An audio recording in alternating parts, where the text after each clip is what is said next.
Masih lagi bersama kami di Awani Pagi setelah berhenti rehat bersama Karin Sakasnon selama 30 minit. Dalam Buletin Awani, kita kembali bersiaran dalam satu lagi edisi Awani Pagi. Dan 31 hari bulan Disember 2009. Sekejap je rasanya kan? Ya, tinggal beberapa jam lagi kita akan malam nanti countdown.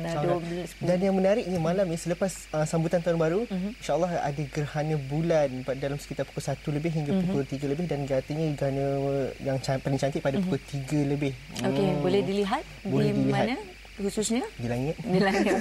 Okey, Zul. Bila cakap tentang 2010, setiap kali macam inilah azam-azam tahun baru ni, dan saya rasa majoriti di antara kita akan sentiasa berazam untuk menjaga ekonomi kita, untuk menjaga duit, jangan berbelanja boros sangat dan sebagainya. Tapi saya rasa selalunya dia jadi kekal jadi azam aja kan. Sebab bila hujung tahun ni pula, masa itulah ada sales macam-macam, sales dan sebagainya. Dan segala simpanannya ada dihabiskan untuk sale tu. Okey, bersama kami di studio hari ini bercakap tentang pengalaman 2009, pelabur 2010. Bagaimana anda boleh menjadi pelabur yang bijak dan penyimpan yang bijak barangkali. Bersama kami adalah saudara Abdul Halim Abdul Hamid. Saudara Abdul Halim merupakan pensyarah Fakulti Perniagaan dan Undang-Undang dari MMU. Assalamualaikum. Assalamualaikum warahmatullahi.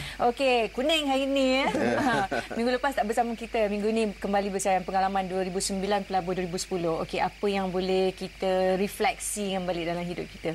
Terima kasih Dang Zul tentang perkara ni. Ini yang harus kita, sebelum kita nak tahu apa yang we are going to do next, apa yang kita nak buat selepas ini, kita nak imbas kembali. Kerana sejarah ni kalau kita lupakan, dia akan menyebabkan kita tak akan belajar. Dia akan ulang. So kita akan buat kesilapan yang sama. Seperti yang pernah saya sebut pada awal tahun ni dulu, di rancangan Awani juga.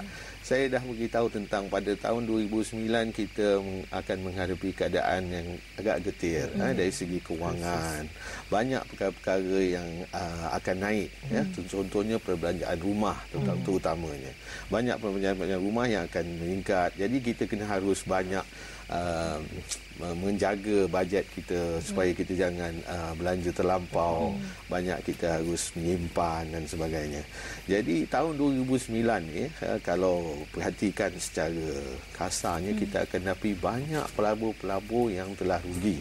Rugi kerana apa? Kerana melabur di tempat-tempat yang salah.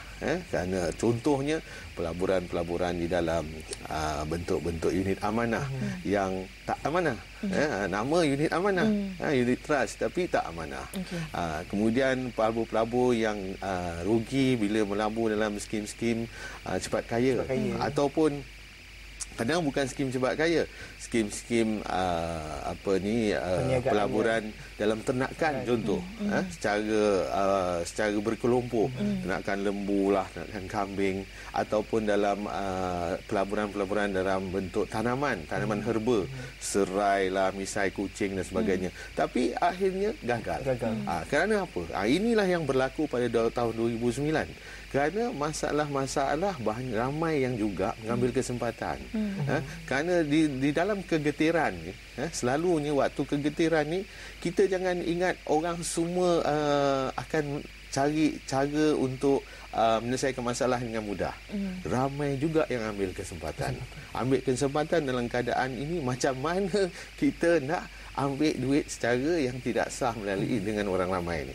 Jadi mereka keluarkanlah skim-skim begini yang dalam bentuk kertas, nampak memang hebat. Jadi orang akan terpengaruh, akan masuk dalam pelaburan-pelaburan ni. Tapi akhirnya bila tengok syarikat dah tak ada, syarikat dah gulung tikar, syarikat sebenarnya dah bawa lagi duit pergi. Itulah yang banyak berlaku pada tahun 2009 ni. Adakah pada tahun 2009 ni perkara-perkara terjadi kerana kita panik bila kita sebut pada awal tahun, kita bermula tahun 2009 dengan katanya ada krisis ekonomi, contohnya pembuangan kerja pada awal tahun, dan ekonomi itu semua nak cepat kaya, semua nak mencari satu jaminan kehidupan yang lebih selesa atau tidak berisiko tinggi. Jadi daripada apa kita boleh belajar untuk 2010, bagaimana kita nak memulakan tahun 2010 ini dengan satu pelaburan, apakah yang perlu kita buat untuk 2010? Memang tak dinafikan ramai rakyat panik. Kalau kita tengok sebenarnya ramai juga yang ambil langkah-langkah yang bijak dengan menjalankan perniagaan-perniagaan kecil. Membuka gerai nasi lemak contoh, gerai bihun ataupun gerai goreng pisang, jual nangka, jual macam-macam. Saya tengok tengok jual, kalau di Melaka tu jual kupang lah dan macam-macam di gerai-gerai tepi jalan ni bercambah.